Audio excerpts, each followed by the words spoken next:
Welcome, ladies and gentlemen, to the Hcast episode 35. Yes, we are here. 35 episodes of the Hcast. We've got an action-packed stream for you all today. We're going to be covering the cringe that is the new Dove advert. Closing up with Gamergate. I mean, they are literally giving everyone a run for their money on probably the cringiest advert. I mean, there's cringier. We'll get to that because we're going to be talking about the Miller one. We're looking at Indy 5 because they released a clip and it's just utterly hilarious. Transformers Rise of the Beast is now projected to actually do well, which we thought anyway. So we're going to cover that along with some other topics here, there, and everywhere. So I hope you guys are all well. As you're coming in here, please do give the video a big thumbs up. You'll have to excuse my tiredness, my fatigue. I'm 3 weeks out from a contest, so dieting pretty hard and very tired. So I'll just say that from the off. Do apologize. Anyway, we're joined right now by the great panel. We've got Culture Casino from Culture Casino. How are you doing, good sir? Very well. I'm very excited to be here. And when I'm done here, I'm going to go suffer a film. So this will be. Yes, that is the other thing we're going to be covering. Actually, we'll be covering Fast X. The reviews are out. It is rotten. Why did anyone think it was going to be anything good? I mean, it's the 10th installment in a franchise. For goodness sake. I'm surprised. I mean, let's be fair. They're now like what? The officially like the Friday the 13th of action franchises, I guess. You could look at it that way. Yeah. Fast X though sounds more like like something you take over the counter. Yeah, or like an I'm all bloated. I took Fast X and I'm better now. You know, like yeah, or an injury. Oh, I've got a Fast X going on. Like what? Maybe, yeah. Well, speaking of, we've got Tom Connors here. How are you doing, good sir? From Midnight's Edge After Dark and Midnight's Edge. I'm here. I'm barely awake, but I'm here. Yeah, I sound like you do because you're tired. I was gonna say, me too. And I've been awake for hours. Yeah, I have the other problem. But hopefully I'll pop up. Good. We got Andre from Midnight's Edge. How are you doing? Joining us here on. I'm doing good. Glad to be here. I guess I'm a little bit more awake than you. Yes, it just seems ever so slightly. We got Nick just sliding in there real quick. Hey, what's going on, Network. guys? How you doing? Doing good. Just got back to the house. Ready to roll.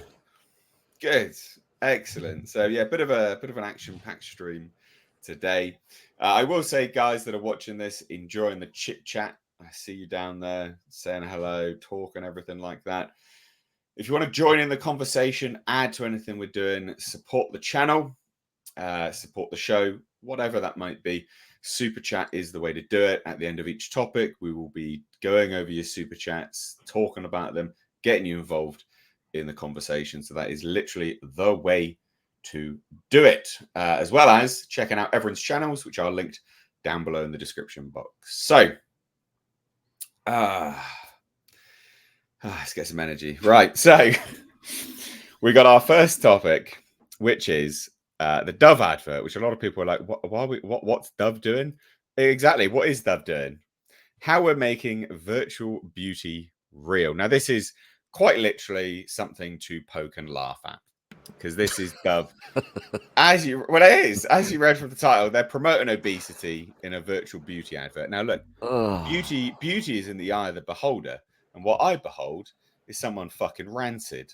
All right, Yeah. I'm not interested. All right, in promoting obesity. I don't care. You want to be fat? Do what you like. I don't care. But I got firm stances on what should be promoted. And I mean, this is just fucking, this is a joke. This is an action hero that's just a fat piece of shit, basically. Just to be super blunt about it. And it's what a weird thing for Dove to get involved in. What are you doing, Dove? You make soap. Their diabetic medicine is in those pouches on that utility belt. Oh, God. But it's just like, we're on a mission to challenge and change female representation in video games and help make gaming a positive space for women and girls. They're literally, just break that down. They're literally saying we need to make people fat in video games because the only gamers that are women are fat. Yeah, seems to be the norm these days for some strange odd reason. The only women that play video games are fat, apparently. Or that's the one that I want to push anyway. Because I haven't seen them go the other way and show a normal, what would be considered like a normal healthy person. That's the issue here, though, because this is kind of like the thing that I get, but I don't get with modern commercials. And that is kind of like this aspirational aspect to them. Whenever you have like a celebrity doing some kind of product endorsement, the whole meaning of it is that if you buy this product, you can be like this celebrity. If you buy this, some of their star power will rub off on you. What they're doing right here is they're saying, oh, so you're a gamer. You look like this. Don't you feel empowered? You probably stink. Here's some soap. You probably haven't washed for a week. So shall we watch this first? Sorry. Tom, you've you've got the video up there. Yeah. Let's watch it so we can all laugh at it together. And then I think the beauty of it that we should point out is that it's only had 15K views and only 102 likes. They of course won't show us the dislike ratio, but I imagine it's much worse. Let's have a watch. What we can say then, you can just basically do the calculation for a normal video. Yeah, it should be like 1/10 as many likes as views.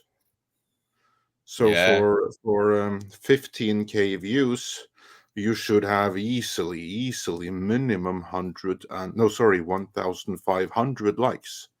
I'm willing to bet that's how many dislikes they got. Yeah, that's what I mean. Like, so just like using general YouTube metrics and rules of thumbs, at 15K views, it should have 1.5K likes. Yeah. And they, of course, turned off the comments as well. Oh, of course. Whereas they have like 1/100th of that, not 1/10. Let's watch this so we're all on the same page of how cringe this really is and have a good old laugh. All right, so let's see what they have to say about women gamers.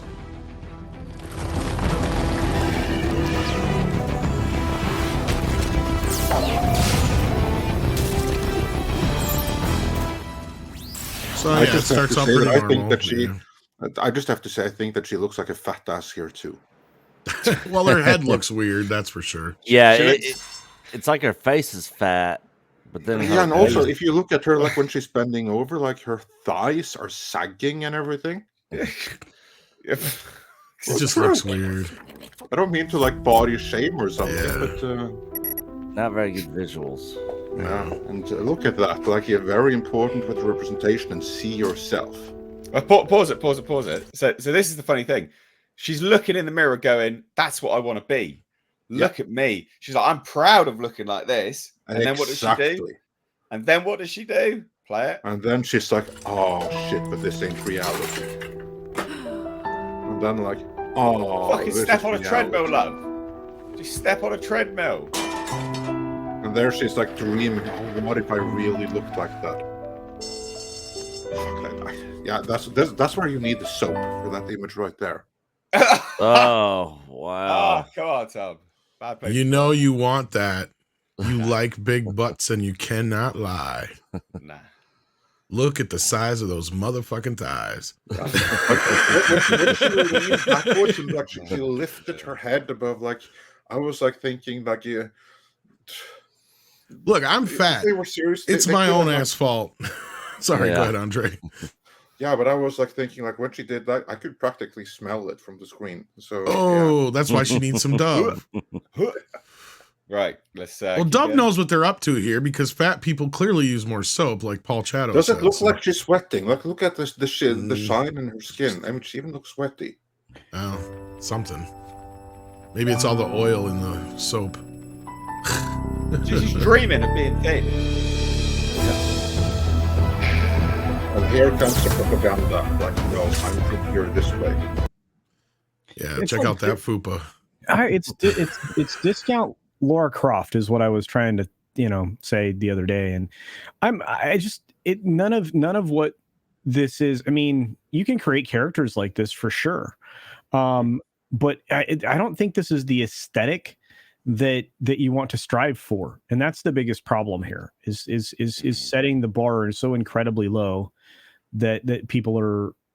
There is no bar, mate. The only bar is the bar of chocolate she's stuffing her face with every night. Exactly, yeah. Well, there's also the bar of soap she needs afterwards. It's promoting bar.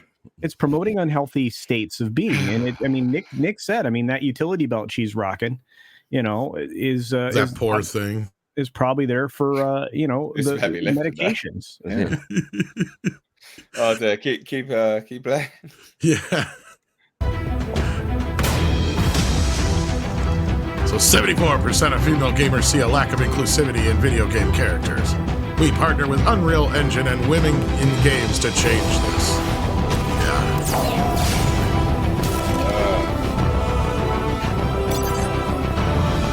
So this time she killed her partner. Did you see that? Like, he wasn't there no more afterwards. Oh, yeah. He's obliterated. Virtual beauty. And then this is the part that really got to me, because here's the bit that really bothered me, because this is clearly the chick that they're modeling. They made her virtual self skinnier. Exactly. Yeah. I was just getting that, Mr. H. They even went as far as to make the virtual fat bitch version even more skinny. Like, you aren't even living up to your own freaking standards here. Nah. I will also say that the colors that kind of match and everything, but yeah, I'm not going to fat shame or body shame anyone, so I'll just be quiet. But I'll just say that, I give you permission. I absolutely will fat shame. Here's a couple of fat cards for all of y'all. At the end of the day, like, this is not something you promote. It's not something you promote. It's not something that you push on people. It's not something like, just for fuck's sake. Like, it's pretty obvious. Being fat's bad for you. It's just it's pretty standard. All right. And if you are fat, why the hell would you use that denim shorts? And like, what? Just where's her shirt going? That. Just doing that from like the thing from like the belly button up with like the skin exposed and everything. I mean, yeah, we're all going to lose weight here because we'll be losing our lunches just looking at that. Yeah. It's just it's ridiculous. It's ridiculous. And then the stuff that they were pushing, right? So this stuff is utterly hilarious. So Dove is entering the world of gaming with the global launch of Real Virtual Beauty, a series of commitments challenging the representation of beauty online and changing education for self-esteem in the virtual realm. What about health? What about educating people for health? And this is the thing, right? So they're like, look, Dove has always championed real beauty. So to be really beautiful now, you've got to be a fat ass. Oh, piss off. No, this goes with the whole thing. Like, true beauty is on the inside, which of course it isn't. Of course it's not. You don't want to fuck a, god damn. Anyway, breaking unrealistic beauty standards. It's not unrealistic if you stop eating the pies and do a bit of a workout. Okay? Put the Twinkie down, yeah. That's not unrealistic for anyone. It's pretty standard. Like, it's pretty easy, actually. It's not that difficult. I don't understand how unrealistic beauty standards and putting real women and realistic body types at the heart. Well, that's a pun waiting to happen, isn't it? God, man alive. And then they're like, oh, more and more girls spend time in the virtual world of gaming. Not many. And if they're all fat, surely you should educate them on, longevity for their life. Playing less video games and getting outside a little more. Yeah, I mean, let Wally be a lesson. Well, and this inspired our friend Paul Chato to actually send a message to them via Twitter, an open message, asking them what their methodology was for collecting these numbers, which we know. That was a good question. Yeah, which we know are complete BS. So I'm like, gamers want true to life diversity, even in the fantasy realm of gaming. No, they don't. No. Who the fuck wants that? I don't want to run around. Look, I don't want to run around playing someone that looks like me either. Like, I don't want true to life representation in a video game. I want to play a video game character. And like half the video games, you can kind of create your own character anyway at this point. So what is the point of this? Yeah, you can look at this Dove on Roblox. For fuck's sake. So they're targeting children, as an FYI, because isn't Roblox for children? That's for like proper little kids. Technically, yeah, I guess. Although I know a lot Am of adults who play is it too. are people going to be offended? I've said it's for kids. I was gonna say there's adults who play it too, but yeah. All right, well, look, I don't know. More for you guys, I guess. But look, and then, I mean, this is just nonsense. Giving female players an opportunity to redefine how they're represented across the gaming experience. Well, and here's the bigger part, H, is like they're trying to redefine beauty. That was another bit that was in the so there's gonna be a series of these bastards? That's amazing. I can't wait. Wow. What is wrong with they're so narcissistic, they have to see themselves in everything. That's what it is. It's just narcissism, isn't it? Like like the disabled people and stuff like that. Okay, fine, I get it. But at the same time, most disabled people don't want to play a disabled character in a freaking video game either. They want to be Lara Croft. They want to be Mario, or they just want to create their own creation.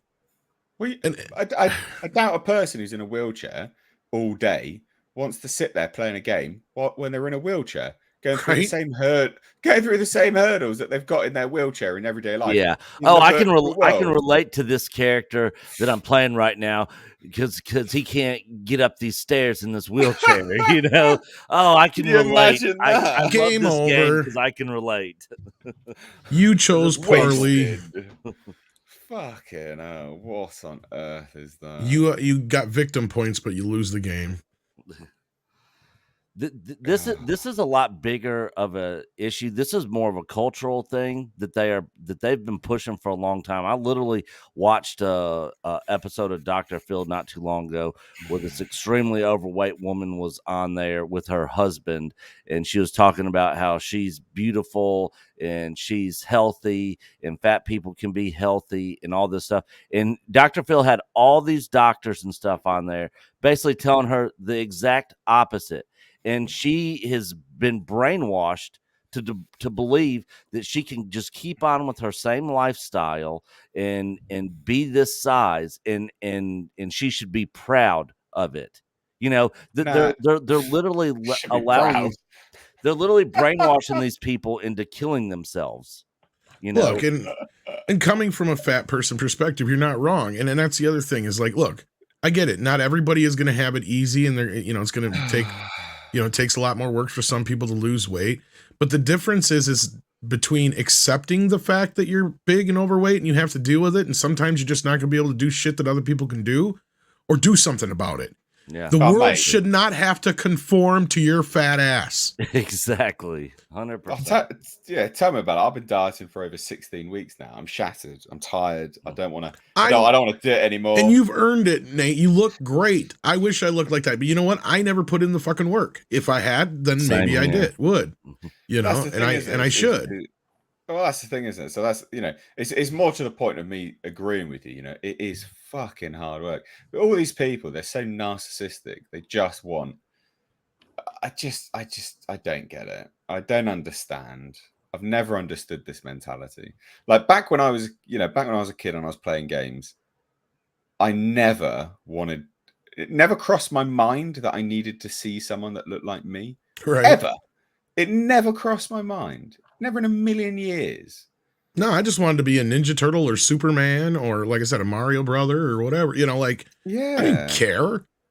It's such a strange mentality. And back in the day, a lot of like fat kids in school and stuff that would grow up being bullied because they were fat, literally forced them into changing their lifestyle and getting healthy, and then they're like freaking yes. Can I point out another thing? If they were coddled and just like, oh, you're beautiful just the way you are, they would have just kept down the same path and probably would have died at a young age. So that is something which I've said before when it comes to all these people that are like, I identify as I don't know, like a penguin or something like that. Whatever it is that ridicule and bullying tends not like a proper. Well, I mean, it's a form of bullying, but whatever you want to call it. Society, when allowed to, self-regulates, and it removes all of this absurd behavior Yeah. because you're literally shown what a fucking lunatic you are, right? Yeah. And you're made to realize that that's it's just fucking nonsense.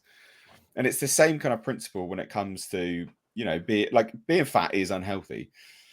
So society regulating itself on that level and pushing people to go and exercise, it's not a bad thing by any stretch of the imagination. That's a good thing. That is absolutely a good thing. Well, you want these people to die, do you? And but they'll die happy, I guess. You're loving themselves. Fuck off. Can you imagine back in our day when we were growing up, some kid coming to school saying he's saying he was a lion? Like, I identify as a lion. Like literally, they would have put him in a mental institution. Back then. And now today it's accepted, and all these weird things are being coddled to and accepted, and it's like, why? Well, and I want to point out another thing here, because this is yet another attack on men in a weird way, in a roundabout way, because notice there's not one single man in this entire lineup here, is there? It is all at about no women point gamers. I was just, there is that point, but notice in all of this stuff everywhere, it's all about body positivity. Yeah. And accepting people for who they are, and fat is beautiful. It's never a fucking dude. No. Not once is it ever a dude. Fat men are not considered remotely attractive. Well, and each and every one of those fat chicks that goes around out there and going, well, I have my standards. I want a 6 foot something, tall, dark, and handsome, skinny, whatchamacallit. And if you say anything the other side of it as a guy, you get called a creep. Because as a fat man, I shouldn't be allowed to stand up and say, I want a chick who's 34, 26, 34, red haired, da-da-da-da-da. If I say that, I'm a sexist pig. Hey, I tell you what. It's a very good point. I'll reach out to Dove and ask them to put Dylan Mulvaney in there for you. Well, and here to go to my point, there is a double fucking standard here. Look at this. This is the same newspaper, and they put out one story, too much eating Gilbert Grape, and they're picking on Leo for having a little bit of a dad paunch there, even though I don't think he's a dad. But he's got, just a little dad paunch there. Well, he's old. He's old enough to be. He's like older than I am, exactly. Exactly. He's old enough that it's only natural. And then look to the right. Oh, she's no train wreck. Amy Schumer showcases her knockout figure. I'm sorry, Amy Schumer and knockout figure should not be in the same fucking sentence. Yeah, I just wanted to say that with apologies to anyone who may be listening and identify beauties in the inside and stuff like that, but when most men look at that picture of Amy Schumer right there, this is not something that makes you go, wow. No, that makes me wonder if she was a dude. And I apologize for my language, but obviously this is something I feel passionate about, clearly. Yeah, no, you have every reason to. Like, I hadn't fully considered that, but you are, of course, right, Tom. The double standard, it's absolutely disgusting. If I tried to shame a chick into dating me like they try to shame men into dating them, I'd be just eviscerated. Sorry, Andre, continue your point. I didn't mean to interrupt that. Yeah, no, that's all right. You actually, it's your point, and you made it perfectly. The double standard is immense. Like, okay, if you are someone that's a woman who is conventionally fat and unattractive, we need to adjust beauty standards for you, so you can hook up with 10 out of 10 men, which will never happen anyway. But any man who isn't a 10 out of 10, well, screw you. You're shit out of luck. Do better. It's like men can't get dates because they're not 10 out of 10. Women most affected, right? It's kind of like that. Yeah, and it's the same thing. Like, I saw a video recently where a guy's like, okay, so what do you expect out of a man you're dating? And she said certain things about looks, but then she brought up, he's got to have a job, he's got to have a place of his own, a car, all this other shit. And so then the interview goes, well, where do you live? Or where do you work? And she goes, well, I don't have a job. Well, where do you live? I live with my parents. Do you have a car? No. It's like, so why, what incentive is there for a man to want to be with you when you have an incentive, the incentive to be with them for that, and of course they got put on the spot. And again, it's just this double standard that they can let go of certain things. But once there's that wall that gets penetrated of reality where they realize, oh shit, I might actually have to face reality. And this really boils down to women. And I hate sounding like I'm bashing on a lot of women today, but it's true. It's this mentality that this victimhood shit that has really kind of permeated everything. Yeah. So further to the point, right? Just to clarify, I think. Sorry, I think you'll agree, right? Is that it's I don't want to remove women's agency from the situation. However, it's not entirely their fault because they've been led to believe this nonsense. Via third wave feminism, whatever you want to call it, right? That they are owed this, and they've just been duped into it, and that men absolutely should just go for it. And it's not entirely their fault, because a lot of it is just stupidity and brainwashing, and societal norms being pushed in that way. But a lot of women like will go, I want to be treated like a princess, and you go, okay, are you going to treat me like your prince? It's like, no. Well, fuck out of here then. Like it's be treated in that regard. Like you don't expect substantially more than what you're giving out. It's not like a business, an established a business with like a billion turnover going to for a fucking startup. To partner with a startup, you just don't do it. And just you go and partner with another $1 billion business, right? Like it's and this is the unfortunate nature of feminism has lied to women in general, made them think that they can just continue on until eternity without having a kid. No, you got a body clock that you got to watch out for their love, and society is built around couples. Society is very difficult if you're not in a couple. Very, very difficult if you're not in a couple. Well, and again, some of that's also because of the modern feminist messaging that ladies have to be girl bosses, and precisely. It's this lie. I don't need no man. Brainwashing lie, yeah. And you do need men. Men are literally the backbone of society. You wouldn't be watching any of this shit without a man. You just wouldn't. And I hate it when people are like, you see all these interviews that are like, oh, what's a man good for? Nothing. You're like, you wouldn't be doing this interview without a man. Yeah. Like you wouldn't have even woke up without a man, because men literally are the backbone of society because they do the jobs you don't want to fucking do. I mean, anyway, yeah. I mean, how many? That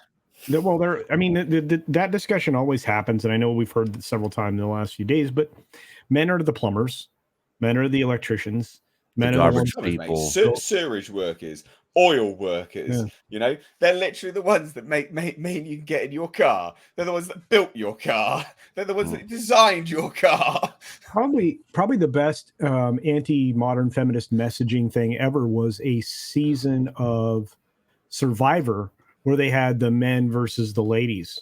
They divided them in teams that way, and the women just absolutely suffered and were continually begging the men for help with getting them so that they had some conveniences.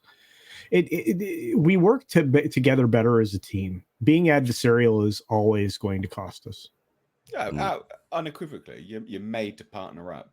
You're made to, there are intrinsic benefits between each group that come together on a holistic level, and you got a much better life in that way.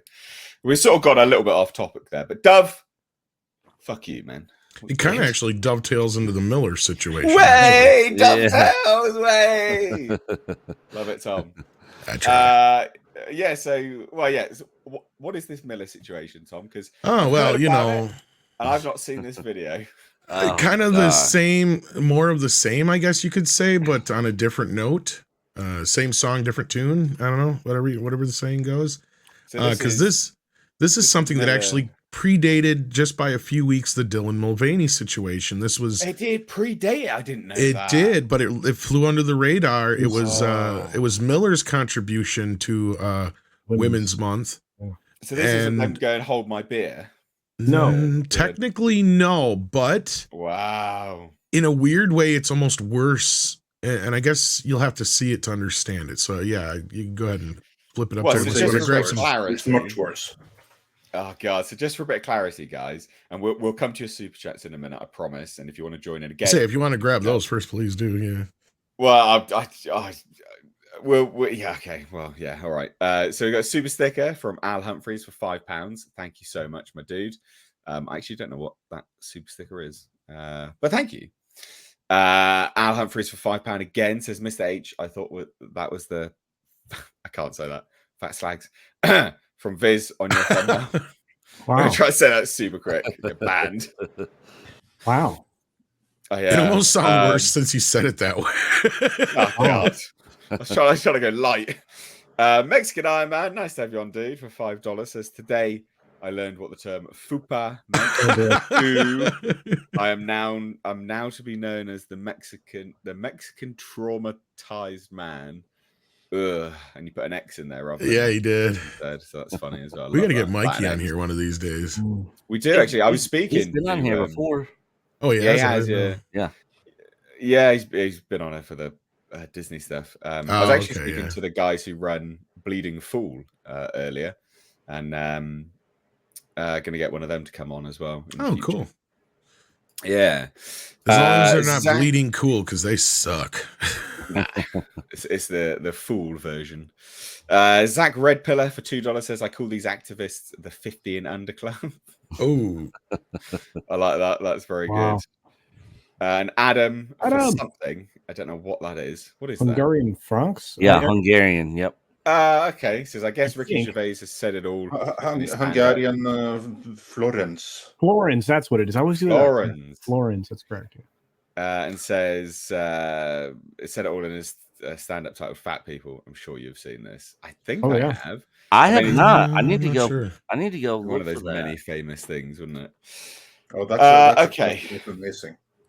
So this actually goes beyond the fat people. This goes to the next level. Yeah. So just as a bit of a context, I have not seen this yet. I've heard about it. I thought it would make an interesting follow-up to the Dove situation. But this is an advert that Miller put together prior to the Dylan Mulvaney situation. So it's not Miller saying, hold my beer. It technically, Bud was doing the hold my beer for Dylan. Basically, what happened, Nate, was the Bud Light thing put a huge spotlight on everybody. Like, everybody now is looking everywhere. And now they found Adidas. They have found a few other companies that have done these kind of things under the radar. Yeah.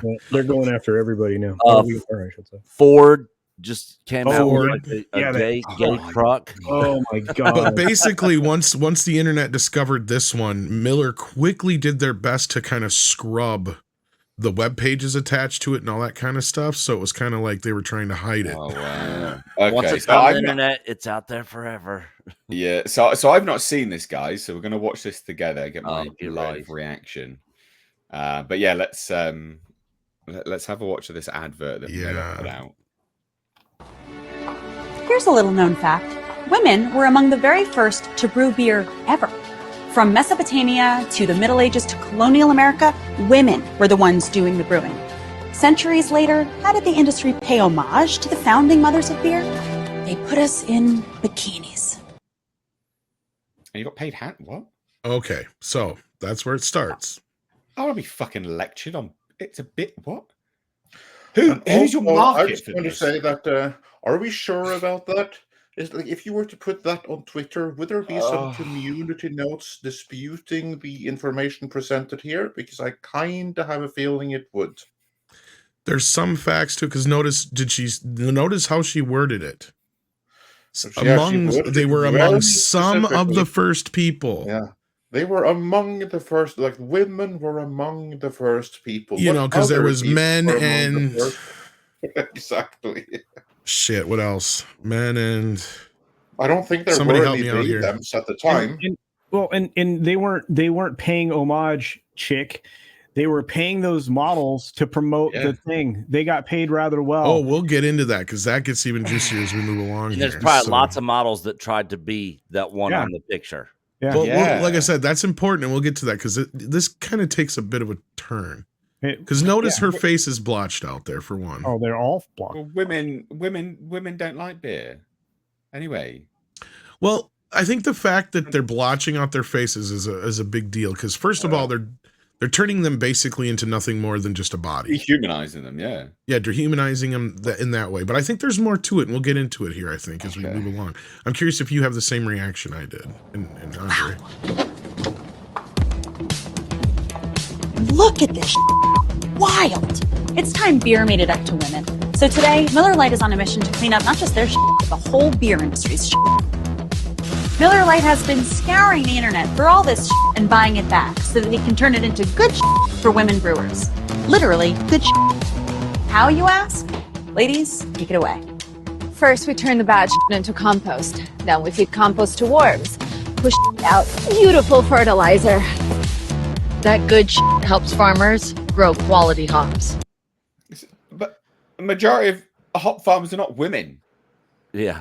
We'll get to that. And real quick, can you turn ink and paper and chemicals into compost? Well, No. I mean, Isn't that normally like banana peels and organic? That was carry on culture before I make no. Most modern inks don't contain any kind of problems. Most papers that like advertisements or newspapers and things like that, you can definitely use for compost purposes. Modern was the key word there, culture. That's not the shit they're Using supposedly turning into maybe. compost. Yeah. Okay. All right. But add real into issue here. Yeah. The real bad thing is I want to take us back just a moment here. Well, someone has just said it in the chat, and they said that they don't want to pay the women, so they blank out their face. Exactly. That's part of it. We'll get to that in just a moment here. I think that might be part of it. This is the part that bothers me. Yeah. What's that then? It's a shredder. It's a shredder. Yeah. They are basically wood chipping these women. Yep. They're putting those women in a wood chipper. Erasing history. Yes. Buying it all What they're back asking you to so they do, can they are erase asking it. you to go into your attic and find your grandfather's Playboy collection or something like that, scour through that, and cut out all of the problematic beer commercials and send it to them so they can shred it. They are actually asking you to censor anything vintage in paper you have and send it to be shredded. They are calling for a modern day book burning. Yep. Yeah, 100%. And now you guys mentioned the faces. It could be just because they don't want to pay the models, but there's another point. Miller Lite has been scouring the internet for all this and buying it back so that they can turn it into good for women brewers. Literally, good How, you ask? Ladies, take it away. First, we turn the bad into compost. Then we feed compost to worms. Push out beautiful fertilizer. That good helps farmers grow quality hops. Which is then donated to women brewers to make their own really good But they're Okay, so there's the next part. It's charity. Also, exactly. But before that, she's Women are only factually, good for charity, apparently. yeah, but she's factually inaccurate there as well, because worms actually are part of the composting process. They aren't. They don't feed compost to worms. They're part of the whole composting process. But also, that's what they're doing is they're donating the money to women brewers. Now, I think it was either Culture or Mikey the other day who went and looked it up for us. And out of over 10,000 microbrewers in the U.S., 127 of them are run by women. Yep. Oh my goodness me! So it's a very, very small minority. It's just charity work. Like, who the fuck is this actually for? Like, this is clearly not an advert for men. Like, they actually drink your fucking beer. And Goodness me! And none of these people would I believe actually do the things that they're doing in real life. These are all actors. Obviously, we know the one main chick is because we'll get into that in a minute. Ilana. But when I look at these things, and then Tom and I stumbled upon something else. This is an anti-hot person commercial. Yeah, it's a tractophobia commercial, much like the last one, obviously. Yeah. Phobic, to borrow someone's There's term. definitely more out there. In your attic, in the garage, in your parents' basement. Send any you got into Miller Lite, and they'll turn that into good too. Oh. So here's to women, because without us, there would be no beer.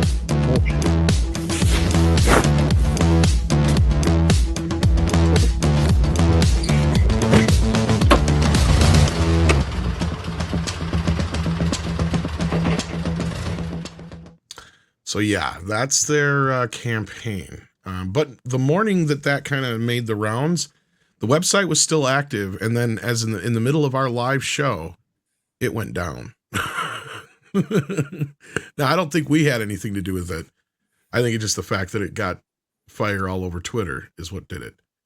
But yeah, these guys are basically. I think the reason they don't have their faces on there has so much to do with paying the models. I think they're afraid people would actually identify them and then go ask them how they felt about it. Because if you ever notice, like in any of these, whenever they talk about Playboy and all these other things, they ask these models, like, don't you feel like you were used and abused when you did that? Loved it. They're like, no, in fact, I wish I still looked like that, and stuff like that. And that's the thing is a lot of these women in these ads, they made a career out of this stuff. It wasn't just doing these ads. They would go around to monster truck rallies, to fairs, to other events that were promoted by Miller. This was a career for a lot of them. So I don't think many of them would be very upset about being a part of this, but they would probably be upset about seeing themselves put through a paper shredder. Yeah. What an absolute crock of shit. Yep. This is genuinely on par with the Gillette advert, the man thing, because it's just, this is your target. Women don't drink beer. Okay? Beer, even men don't really like. Women don't like beer, so they don't drink it. Men don't really like beer, but they drink it. They tolerate it, right? Beer is inherently, by and large, it's not a great drink. There's nicer drinks out there, all right? We all know it, right? It's okay. Like, some beer's all right, but not a lot of it, especially fucking bloody Bud Light and stuff like that. Piss water. Nice Pilsner. Anyway, but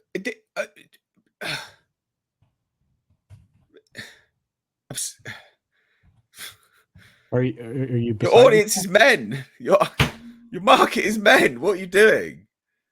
Why? Well, and this is what goes along with the whole Dylan Mulvaney thing, right? Like, I don't understand. It is completely, and it almost kind of parallels a lot of the other stuff we see in Marvel and Star Wars and all this other stuff. Is like, you are literally telling your primary audience to F off. Yep. And not only that, they should feel bad. And you're literally saying this is bad shit. What's bad about a bunch of models? They loved the way they looked. They got in bikinis. What's wrong with bikinis? Well, apparently, again, she's not upset about swimsuits. Look at her rocking this. Yeah, because that's the other thing, Nate, is she has been in plenty of skimpy outfits and other things. And naked. And then naked. I mean, lots of naked. She's done lots of naked stuff. Yeah. Yeah, she's an actress. Well, I bet she got paid handsomely for it as well. She's supposedly a comedian, but I've never ever laughed at her in any way. This might be the funniest thing she's done, and not for the reason she wants it to be.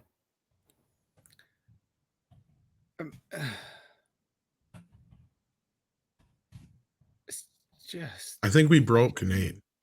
I just don't understand what these companies are doing. I don't understand. Like, did they all suddenly hire the same dipshit moron from marketing, and that same dipshit moron was like, I know what we're going to do. We're just going to piss everyone off. Like, it's such a bizarre. You got to remember, like, the thought process that would have cost money. They'd have set it up. Would have written a script. It would have been. I can explain that. Yeah, I was going to say Andre could probably explain it. But I mean, I don't know if there's a term for it, but coming from the advertising background that I had, I would say it's most likely something called shame advertising or something like that. What do you think, Andre? Well, here's the thing. It's not literally the same person, but it might as well have been. Because I can tell you exactly who is behind this. And this is another woman, of course, who's behind this marketing campaign. And I don't recall her name right now, but she is also educated at a high-profile university where much emphasis is placed on ESG. And people like these are promoted by the investors behind the scenes who demand that these companies, if they want their credit lines, they need to get their ESG points in order. And if your ESG points are lacking, well, here's are some HR and marketing personnel that you can consider hiring. They come from these universities, and if you hire these people with these courses, they will know how to change your company, both in terms of personnel and in terms of strategies, to increase your ESG score so that you can get those credit lines still. And you wouldn't want anything to happen to those credit lines now, would you? And that is how you suddenly get marketers with ESG training, because company has to put them there, and they hire more people like themselves. Remember, this is what Alyssa Heinlichkeit said in her interview. She was all about women and diversity and opportunities, and given opportunities to people that otherwise wouldn't have them, meaning diversity hires and people who think like her, meaning the same ideology. So that way you gradually fill these marketing departments with ideologues. And not only that, these people, they're connected. They get like these newsletters and stuff like that. Like, oh, here's the newest fad and the coolest thing. Now we're all about like women or changing history and stuff. And I'm like, oh, great. This is what we're going to do for our next campaign, because that's the thing to do right now, because I got a newsletter that told me. That's how these things happen. These people are fucking insane. Like, legitimately insane. So what's been the backlash surrounding this? What's happened? Has their stock tanked as well? Culture, has there been any effect there yet? I know this is something that just kind of came on the radar this week. So yeah, it would be hard for me to say that there was a cause and effect here, because the market's been headed downwards, especially in beverage brands like this week. Andre, can you comment on that at all? I haven't had the opportunity to follow the share prices. I do not expect a major dip on this, because like Bud Light is easy, and Anheuser-Busch is easy. I think it's going to take a bit for this to go as viral. I would not anticipate Miller having like the same kind of effect, although it should.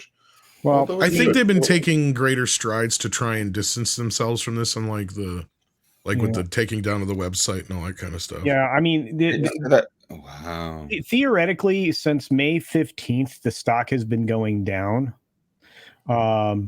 Looking at the 5-day. So, it started up at 64.43. It's now sitting at 61.83. So it's gone down, what, $3. So, yeah. So not bad by comparison then. But it's trending the wrong direction. And we're starting to see volume shifts into lower volumes of trades. When during the sell-off, you saw some pretty high volumes of trading. When you can usually see, and correct me if I'm wrong, Andre, when they're trying to artificially elevate something, they wait till mostly the end of the day or just after the market close, and then they do just enough volume of a trade to get it back up to an acceptable number. So typically they do that, yes. Where you should be worried is if you suddenly start seeing like Miller beer on sale. If you see that, that's when you know they're in trouble, because that means that they are seeing a decline, and they are desperately trying to increase their volume so they don't have to report a decline in any kind of earnings call or something. That's why you see Bud Light right now are giving all of these rebates and discounts and what have you, because they don't want to like report actual numbers earned, but they want to be able to report that units sold are back up, even if they practically have to give them away. So they're using every single kind of trick in the book to try to make their numbers look prettier. If we see any kind of like such tricks on Miller beer, that's when you know that they're in trouble too. But I honestly wouldn't anticipate that, although it really should, because it's the same basic problem here. But so basically, if you're a beer drinker, if you want to play it safe, get a local microbrewery. That way 100%. That way you are safer. You'd also be supporting local industry rather than these huge corporations but ultimately are owned by the same 100 people. So And they're nicer too. Microbreweries are always nicer. Less shit in there. absolutely, Yeah. absolutely. I always prefer my microbrewery when possible. But, Well. Speaking of which, Andre, fucking just for you, son. Vikings wow. blood mead.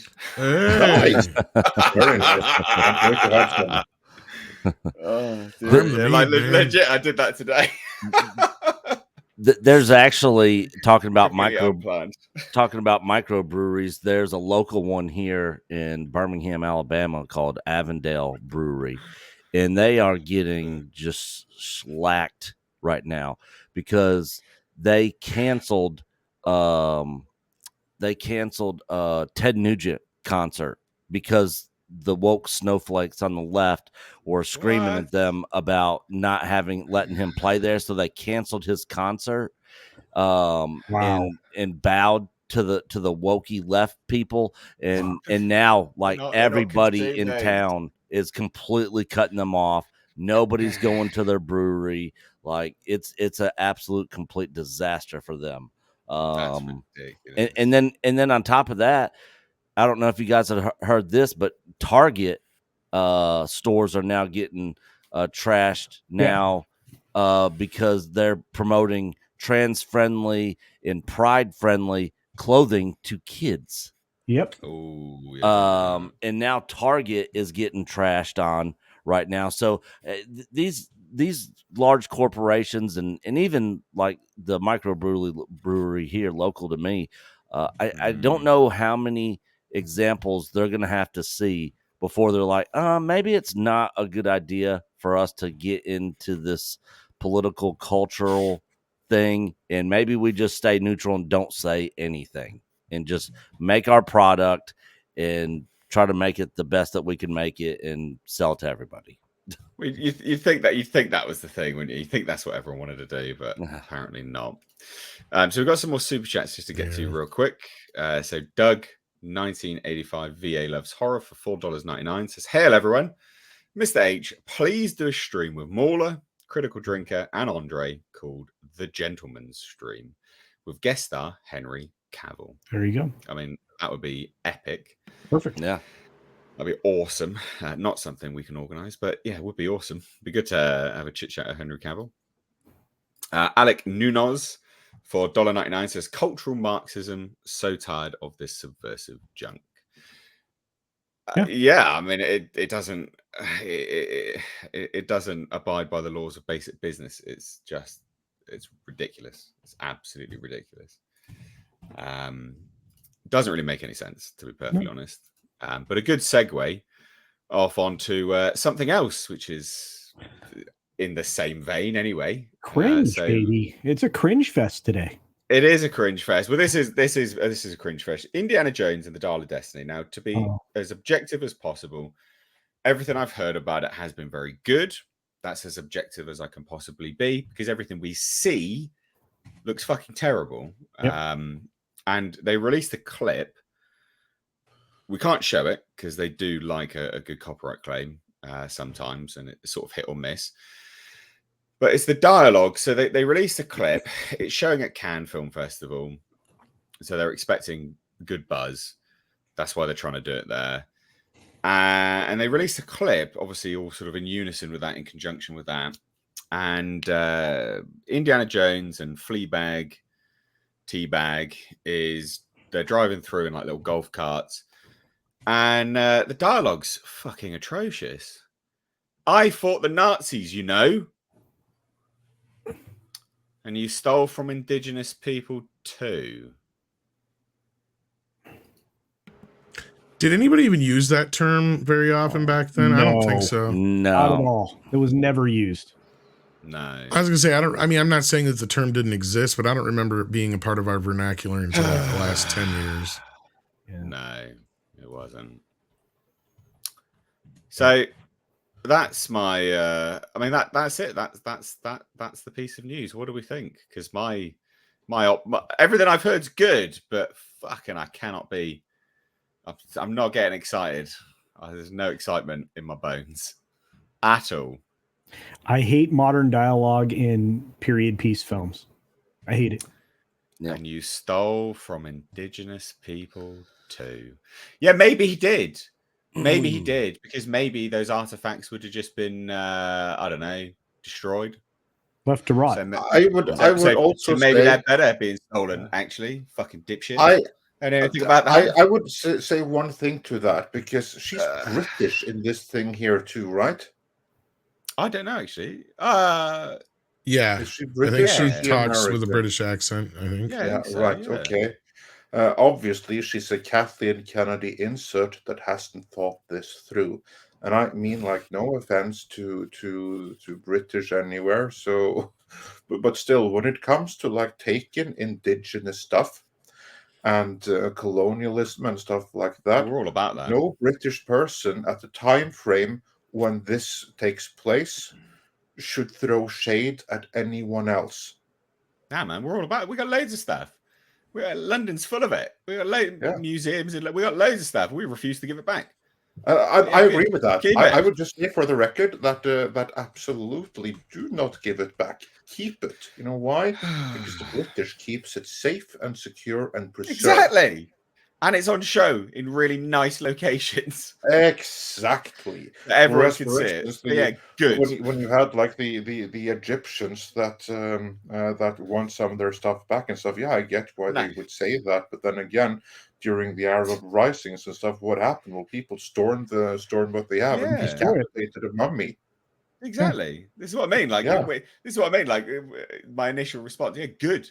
We kept it safe. Good. Exactly. Good. I agree. Like, no, you're not going to see. There is no protest. Like, no, good. Absolutely good. I mean, Sure. just Take the L. I don't care. Just in Bath Spa, a Roman city, is better preserved than Yeah. anything in Rome. Yeah, that is true, and that is a massive tourist. Yeah, true. That's I live near there. It's just a massive tourist hotspot. Yeah, We yeah. still keep it nice. Still keep it nice. You can walk around it. You can book your time around it. It's beautiful. That's I love absolutely that. stunning. Yeah, but yeah, good. I'm glad we stole from indigenous people at this point. Yeah. Oh, me too. goodness me. Also, real quick on the term, it really came about in the 1970s. The term was used as a way of linking the experiences, issues, and struggles of groups of colonized people across international borders.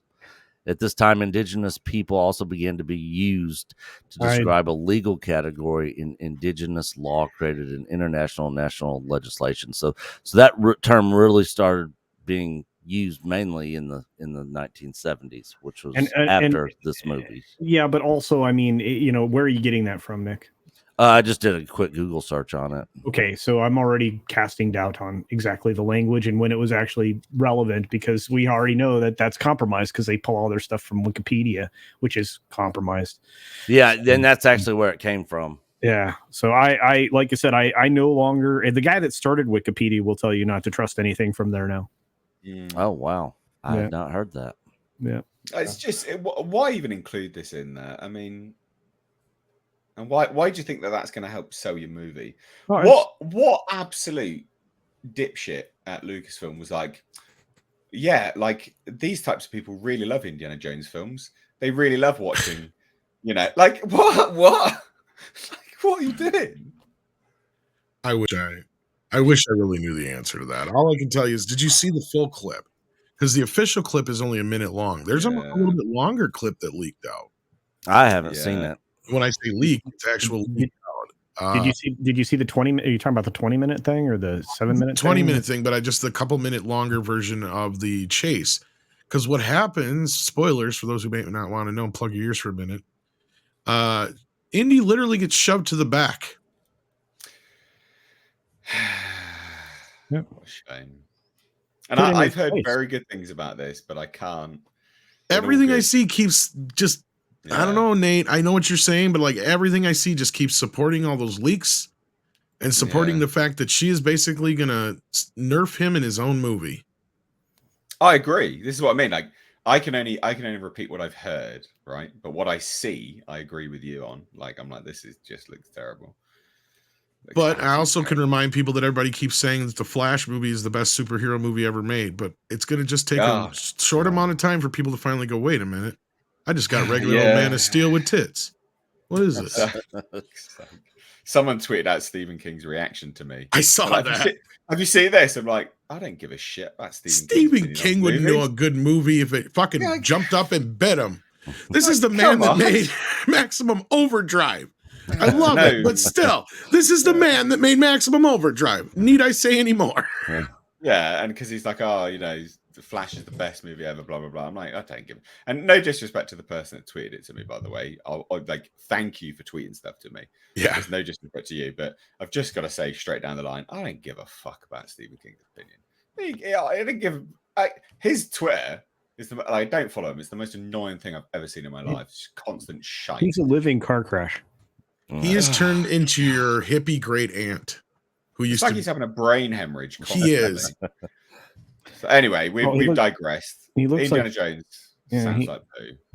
Yeah, he looks like your hippie lesbian great aunt. That's what I just said. Well, I left out the lesbian bit, but yes. Looks like also. So yeah. Well, yeah. Anyway, like I said, I digress. But Indiana Jones looks like. Are you excited for this, guys? Is anyone here excited? For no, not really. I'm getting ready for it like it's a funeral, man. Yeah. Seriously. Did this rack excitement even more? Well, I mean, if Indy was killed in the last film, I mean, he pretty much was.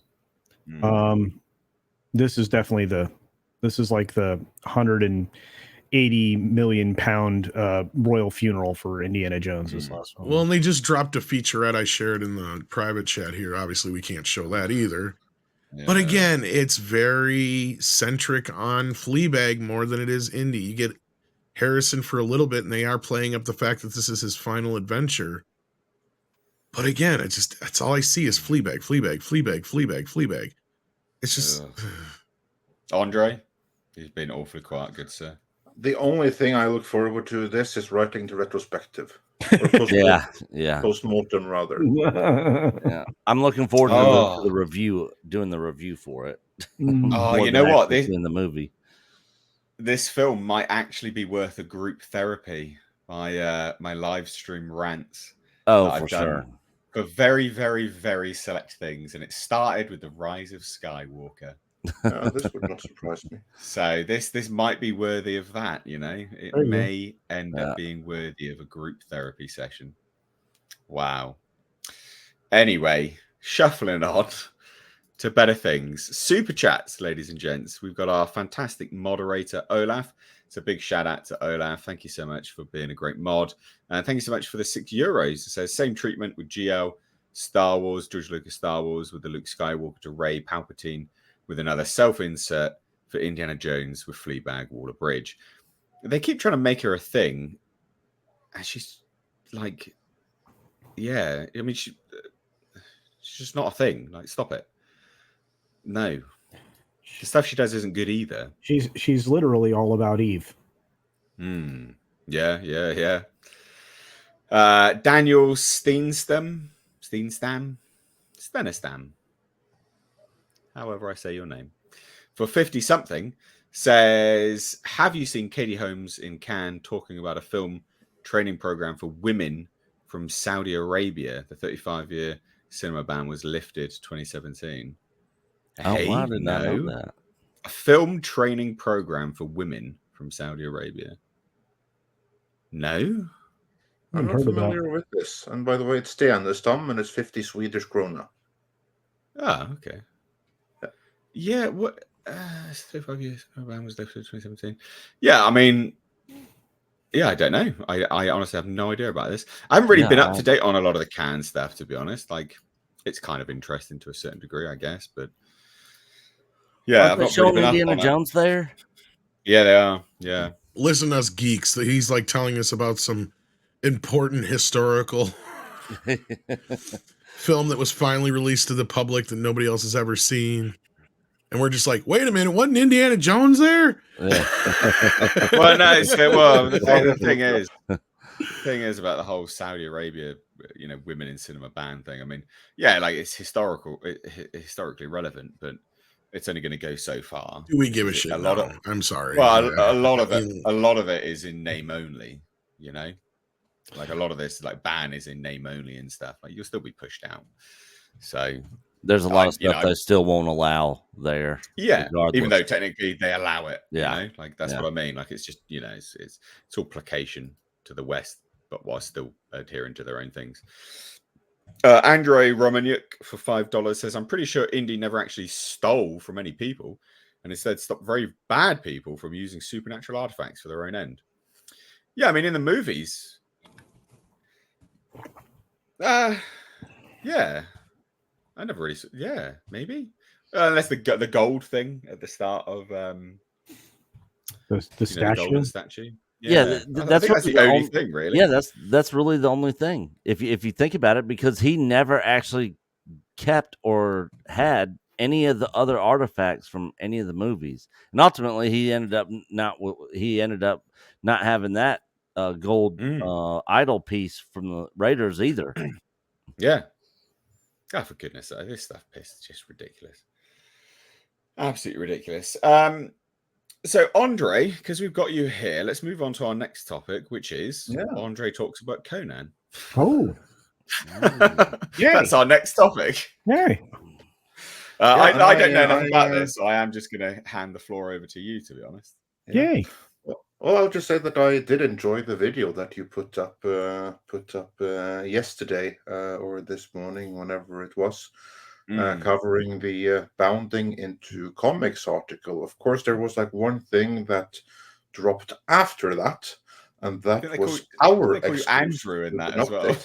Yeah, I saw that. And that was our exclusive scoop and update that Conan is no longer in development at Netflix. And I'm working on a follow-up video on exactly why that is.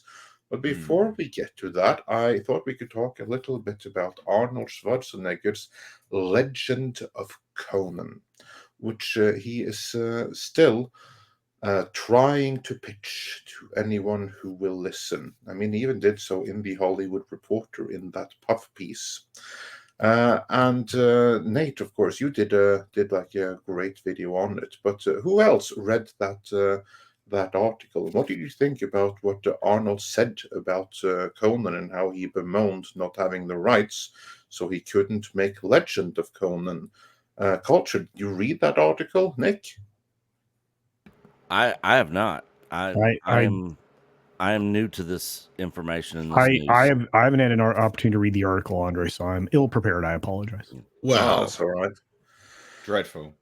Terrible. Basically, Arnold was being interviewed, and he spoke a little bit about Terminator, spoke a little bit about his life in general, and he also brought up Conan. And he kind of threw Frederick Malmberg under the bus a little bit. And after reading that, I sent that to Andre. I'm like, did you see this? He's like, yeah, I saw it. And I'm like, maybe we should ask Fred what he thinks about it. And he's like, well, I don't know. And then I saw, well, he did say this on Twitter, so he did respond in a way. So I'm like, fuck it, Andre, ask him, see what he says. And Andre did. So there's a little bit more to this than just what he said, but it leads up to a lot of this. There's two things to this. One is what Arnold said. And like he threw Malmberg under the bus. Now, Nate, I know that you read this and you had some thoughts about it. So what did you think about Arnold's words? And we can get into his possible motivation. Yeah, I mean, look, so you can all see me. You know, I'm an Arnold fan. He was an icon of mine. I love Arnold. Yeah, I love him too. But this stuff really it pisses me off massively. It's kind of like dirty politics in a way. Yeah, it's politically motivated, right? On not on like a left versus right, but it's politically motivated in terms of interpersonal politics. Oh, I'm trying to get this made and blah blah blah. Why aren't you doing this? You can't sit there and be like, as a businessman, which Arnold Schwarzenegger is, you can't sit there and be like, he should just sell the rights. Fucking, you're a lunatic for saying that. That's absolutely ridiculous. And so you know that there's something clearly inherent behind that statement to make him go, he should sell the rights, and also put that in the public domain so people end up parroting that, and then it becomes a sort of a snowball effect. There has to be something there behind it, because Arnold's a businessman. He's not an idiot. right? He wouldn't sell the rights to anything if he had it. Of course he wouldn't. He's a shrewd businessman. So to throw it out there, and also as well, like you got to remember, and I said it in my videos that like actors are the last to know about projects, you know, and he is an actor. He isn't Conan. You know, he's not. Maybe he was known for it at one point, but you know, like your little Bobby down the street isn't going to know about him now. You know, as Conan the Barbarian, he's just not going to know. So he is literally going to be one of the last to know about these kind of projects, or should be. So this is obviously a giant political maneuver and a dick move as well. Like to me, it just screamed dick move, massive dick move. But yeah, that was my thoughts. Yeah, because I think it's here it's important to add some context, and I'm adding some more of it in the recent video I'm doing right now. Because like in the previous video, I was quoting, like I reached out to Fredrik, and I like asked him, I like that tweet you said, that tweet you sent. It sounds like you are ready to let the world know that you've taken Conan away from Netflix. Are you? Because if so, I get dibs because this happened long time. I knew he took it away a long time ago. And he was like, yeah, like Arnold makes it sound like I haven't been sitting on this and done nothing for 10 years. So, yeah, let's let everyone know right now that, yeah, it's no longer at Netflix. Oh, sorry, go ahead, Andre. Yeah. So that's behind that, but at the same time, you're right because it is a dick move because he made it sound like Fred is I call him Fred. Yeah, I mean Mr. Malmberg. Like I've obviously spoken with him quite a bit. I'm not going to say we're friends or anything, but I can go directly. Yeah, we're friendly certainly. Yeah. And like when he says that, oh, it makes it sound like he's been sitting idly by for 10 years. That's completely ridiculous. For the past 20 years, the reason that anyone knows of Conan today, whether it be comics, games, that's Fredrik Malmberg. I mean, I would go so far as to say that he is the single greatest brand manager for any entertainment brand living today. He took a brand that was dead, completely dead, with no interest, and he brought it back to life. What he's done over the past years, just to like go through that, is that he was able to. Well, not only that, he's protected it in a lot of ways, Andre. Sorry. Completely. I was about to get to it. He was about to. He basically brought the original stories back into print for mass consumption for the first time in 80 years. Stories that had never been in print since the first time were printed in the limited run in Weird Tales back in 1930s. He was able to bring back to everyone. Never happened before. He was able to reboot it in the comics with Dark Horse. He was able to get the game going with Age of Conan and later Conan Exiles, which is still going big to this day. And he was the one that also tried to make Conan or Schwarzenegger come back for King Conan back in the early 2000s. You know, this movie that was going around, written by John Milius, King Conan, Crown of Iron. Well, the one pulling strings behind that was Fred Malmberg. You know why it didn't happen? Because Arnold wanted to play politics. And here's like the thing, they even did an extended version of Conan the Barbarian, the movie, where they changed the movie. Like, for instance, towards the end of it, where you have Mako say that in time he became king of his own hands. And then he adds, and that story shall also be told. That wasn't there during the time of the original release. That is something that was added in the early 2000s release, back when Schwarzenegger and Millions did the commentary track. The reason they did that, because then was the intention for the two of them to reunite for a King Conan movie. The one who sabotaged that was Arnold. And he, incidentally, is the one holdup to a Conan movie ever since the 80s. The studio, they wanted to do a Conan 3 back in the late 80s, the early 90s, the late 90s, and the early 2000s, and the holdup was always Arnold. He's the reason that it never happened, because he didn't want to. By the time he wanted it, it was too late, because that was after he returned from office, but then he had become a political figure. He had lost at least a third of his audience for that very reason. And he was no longer a movie star because he hadn't been in movies for 8 years. Like his star was fading already, but it had already faded by then. And every single movie he was in after he returned from office flopped, every last one. And here's like the thing. Despite of all that, he and production company Universal were granted the rights to do another King Conan movie, Legend of Conan. And you know what? It was good that it was never made. I'll get into why. But basically, Universal were the ones that pulled the plug on it. Not because they didn't have the rights, but because they decided that this doesn't make financial sense. Every single movie that this guy has been in, Arnold that is, has failed, especially when the Terminator failed, Terminator Sega Genesis. That's when they decided, okay, this was his most famous character. He returned to that and it flopped. Ain't no way we are putting 150 million into a movie with his second most famous character. So then they scrapped it. And you know what happened after that? This is something that Arnold did not say in his piece. He went to every other studio in town and he pitched Legend of Conan to them, to every single studio. And Malmberg gave him all the time in the world to find another taker. And if he had been successful, he would have been granted the rights to do it. But he was never able to find anyone that wanted it. Warner, not interested. Sony, not interested. No one wanted to do his Legend of Conan movie.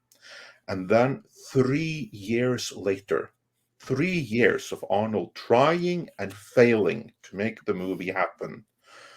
Then Fred, he got a better offer from Amazon, and then he was like, okay, fine, you know, we have to go with that. We have a business to run. We can't sit and wait for something that isn't going to happen. So it's time to move on here. And that's what he did. And he issued it to Amazon. And of course, what happened there is a completely different matter. But like when Arnold says that, oh, we can't do it because we don't have the rights, and that's this guy's fault, then that's completely disingenuous. Because he Disingenuous, gave, you mean? yeah, exactly. He gave him every opportunity and years to make his movie happen, and he was never able to do it. Schwarzenegger wasn't able to get the movie off the ground, and the thing that prevented it from happening was that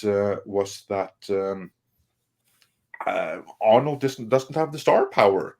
No matter how many people he has made rich in the past, those people aren't there in the studios anymore. They aren't going to give him the money needed to do this kind of project. So Fredrik Malmberg, he moved on in a different direction with a reboot. Now, he still wants Schwarzenegger involved in some capacity as a tribute of respect to him, and because he's so synonymous with Conan, but he doesn't want to do the Legend of Conan movie, which of course you got to understand, because he wants to bring back the Conan that we have seen the past 20 years. The real Conan. That's the Conan we have in the games and the comics and the books. That's the Conan he wants to do, not the Conan from 40 freaking years ago. Where'd you go with that character either as well? Like what? So it does well, and then what? Nothing. Yeah, here's the thing, and this is actually out there in the public, so I'm a little bit surprised that no one has picked up on it yet. But do you know where he wanted to go with it? The movie that he wanted to make is called Legend of Conan, and there's a twofold reason for that. One is that the script that John Milius wrote for King Conan: Crown of Iron, that's locked up with Warner, so they can't use it. That's one thing. The other, Arnold, he has straight out aged out of it. He's too old for the story in that movie. In fact, he's too old for any King Conan movie. He has aged out of the original stories. Not only has he aged out of the original stories, he has aged out of the pastiche stories. The only thing that he hasn't aged out of is a dream sequence from the recent Marvel comics where Oh, Conan goodness me. actually meets Crom. And Crom basically shows him an image of himself as an old man, where his strength has left him, his mind and sanity, everything has left him. He's just an old, empty shell of himself. Only iteration of Conan that Arnold actually can play these days.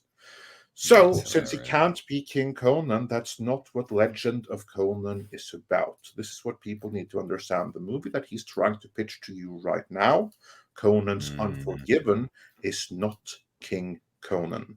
Since he has aged out of any and all proper Conan stories, what he has done is that he has appropriated another story entirely. There's another fantasy author called David Gemmell. He's no longer with us, but he wrote a series of books, and one of these books is called Legend. This is the one that this story is based on. So Legend of Conan. The story in this is about an old man, an old warrior, Druss, who used to be king. But then he got fed up and he threw his kingdom away. He basically went into the woods to live like a homeless beggar.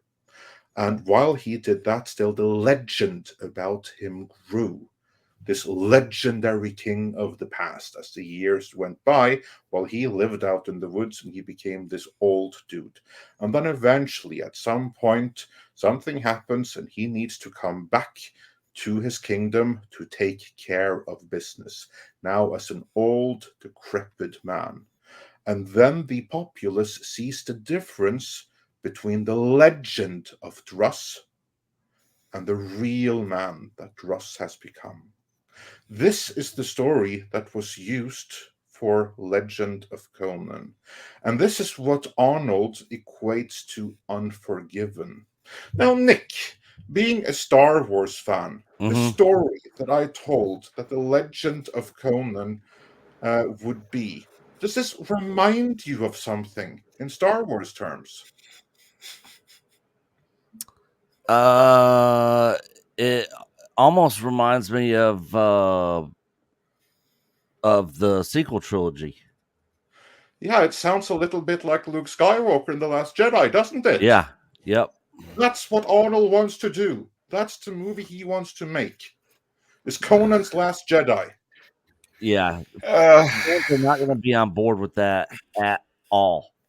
I mean, it sounds terrible. And the thing is, I'm a huge Conan fan. Like, I could literally sit down and watch Conan the Barbarian or Conan the Destroyer any day of the week from start to finish. And I really wouldn't get tired of it. I really like those movies. But yeah, what Andre said, Arnold Schwarzenegger is just too old to play this character. I'm all for doing a reboot, but the thing is, I just don't know who out there could pull the character off the way Arnold did in the 80s. Oh, there's plenty. Mr. H. Okay, here's like the thing. What you have to keep in mind, Nick, is that John Milius, he took the script by Oliver Stone, and then he saw, okay, here, this is the guy who's playing Conan, Arnold Schwarzenegger. He was cast before John Milius came aboard. So you know what he did? The reason why you think that Arnold is so perfect for Conan? Wrote it around him. Arnold or Milius, he took the script by Oliver Stone, which was much closer to the original Conan of the books and of the comics, and he rewrote it to fit Arnold Schwarzenegger. He had Arnold for an audition, and he said, okay, now I know what I'm dealing with. So I'm going to change the story right here. I'm going to remove all of these lines. I'm just going to keep these ones, which there's absolutely no way around saying. And then I'm going to give all of the dialogue and everything that pushes the story to the other characters around him because this guy, he looks great, he has charisma, he can't carry this movie. So I'm going to construct it in such a way that everyone else will be carrying it, and he's just going to be there. And I'm going to cut that plot point because that's too complex. I'm going to cut that, and I'm going to cut that, and I'm going to emphasize this. And that way, John Milius was able to reconfigure the whole movie around Arnold's talent, or lack thereof. And that is why you think Arnold is so perfect, because the whole thing was reshaped around him. God, Yeah. I wonder why they didn't do that for Jason Momoa in 2011. Well, I can tell you that too. I can tell you that too. Uh, Because the people, because Fredrik Malmberg, he never wanted to do that particular movie. That is Oh. something that he was forced to do, because this was just a few years after they had bought the entire Robert E. Howard estate, and this was a small Swedish gaming company that suddenly went into the big leagues. But they did that using, guess what, credit lines. And credit lines have to be paid back. Now, in order to actually pay for their investment, they had like a really huge payment that they had to make. And they were like, okay, we need to have a movie made by this time. Otherwise, we are fucked. We're looking at bankruptcy here. So then we're like, okay, we want it from these parties. We want to make a movie with Legendary, or not with Legendary, but with Warner or with Universal or what have you. But they are not ready. It could be like another 6 months, another year of negotiation. Whereas here we have Millennium, and they are willing to give us the money we need right now to pay that payment that we need to make back in like 2 weeks. And then it's like, shit, we're out of options. We have to go with that. That is how that movie came to be. And the moment that happened, they lost a very big bunch of creative control to a production company and to producers that had never in their life made a good movie. And they weren't about to start now. Literally, these were the spiritual heirs of canon. They were the ones making this. Never, like the first good movie they made, or something that resembled a good movie, was The Expendables. Same company. These are people that made like B movies with Frank Zagarino and stuff like that. This is what they knew how to make. And they got their own writers and everything. And so the whole thing was a disaster. And Jason Momoa, they only called him like 6 weeks before they were supposed to shoot. That's how long he had to look up. Oh wow! So that whole thing was a complete and total mess. We've thank you for the enlightening update on Conan. It'll be interesting to see now, obviously, for everyone watching, please do check out Midnight's Edge. Their channel's in the description box. Hit subscribe and turn the bell notifications on over there, because when Andre does drop his update, obviously you'll have a more updated piece of info on it all. We won't steal his sort of thunder there. But yeah, let's shuffle onto some super chats here. So $2 for Dung is Fun says, Arnold said, funk your freedoms. Well, this is part of that. This is his apology tour, essentially trying to cut again. And that's what I said yesterday to Andre. I'm like, this is funny. He's throwing Frederick under the bus in the middle of his own apology tour. It's it's real, just shitty tactics. Tom working here for $5 says, Arnie doesn't want to leave, but I've always wondered if the Austrian Oak could front a production company, greenlight projects for a new generation. No. Yeah, absolutely not. He can't, and he can't do that because he can't even choose projects for himself that are good. Yeah. Right? And he has done good stuff, but by and large, you're talking about now current mainstream stardom and stuff. None.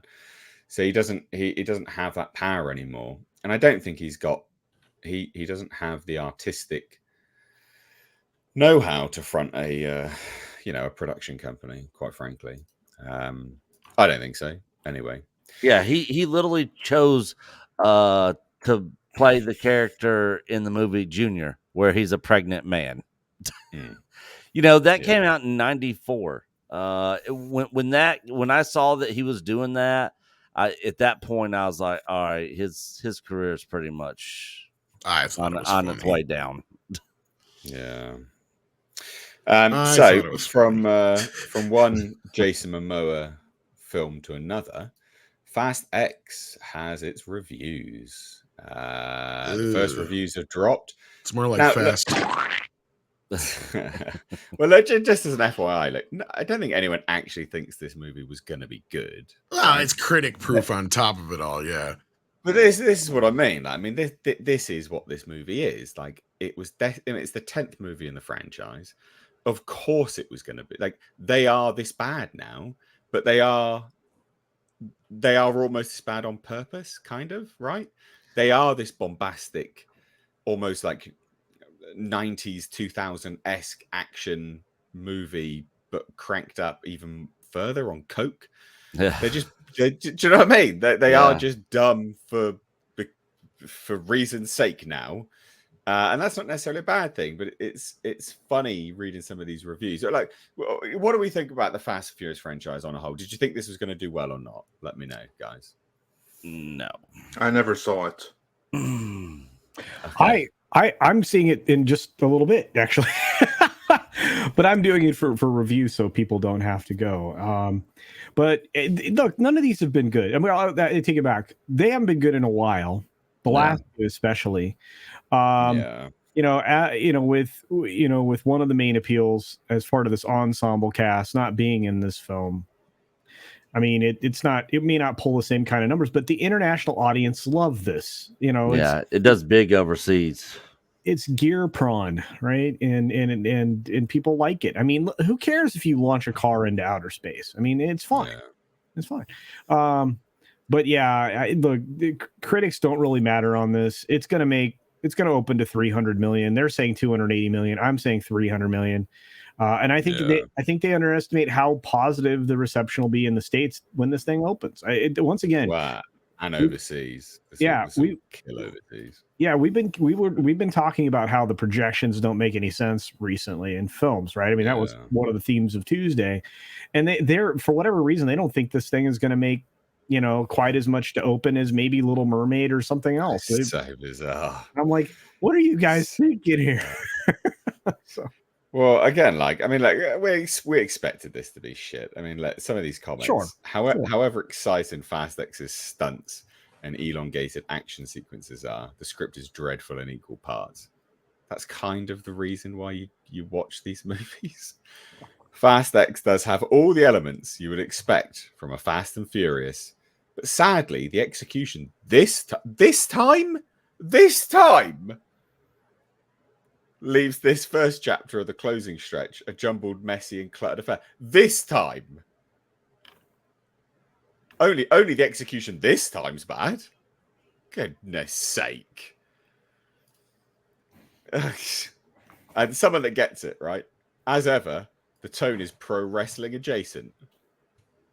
I mean, that's the point of them. They are supposed to be this ultra surrealist life nonsense crap centered around cars. Well, these are like the equivalent of, I mean, I kind of compared them to Friday the 13th earlier, and that's true in the sense of how they just keep making them and they keep making money for the studio, right? And there's one's just more, crazier than next. In fact, they just went to space in the last one. I think they beat Jason by one movie. But no, at the end of the day, I've never seen an entire one of these movies. My kid loved them up to a point, and then he said that they kind of turned into superhero fare. Yeah. Like, to him, they kind of are so far from the mothership now that they're not even the same thing that he signed up for. They're not the same as they These movies are made to appeal to a specific audience, much like we brought up earlier, like Schwarzenegger. Like his and Sly's films used to be back in the day. They translate easily into other languages. Yeah. They're huge in certain communities. I'm not going to, single anybody out, but let's just say, like in lowrider communities and whatnot like that, they love these kind of movies. They have an audience. It will have a decent opening. It'll make probably 200-300 million in the US, which will be all it really needs to make to be successful, because outside the US, it's going to make bank. And that's why I compared it to the Sly and Schwarzenegger movies of the past, because that's what they used to do. They translated easily into other countries, and people just ate them up. Same thing with like Charles Bronson, even before Sly and Sylvester Stallone, Clint Eastwood, same thing. The main reason those guys didn't have a lot of lines isn't because they didn't think they could act. It's because they knew it was less for the translators to deal with. Yeah. And they acted more with their eyes and stuff like that in that respect. Yeah. Just real quick, Andre, I know you need to dip out now. Yeah, Andre has to leave, but I figured he'd have something to maybe add to what I just said about the whole translatability, considering he's from Norway.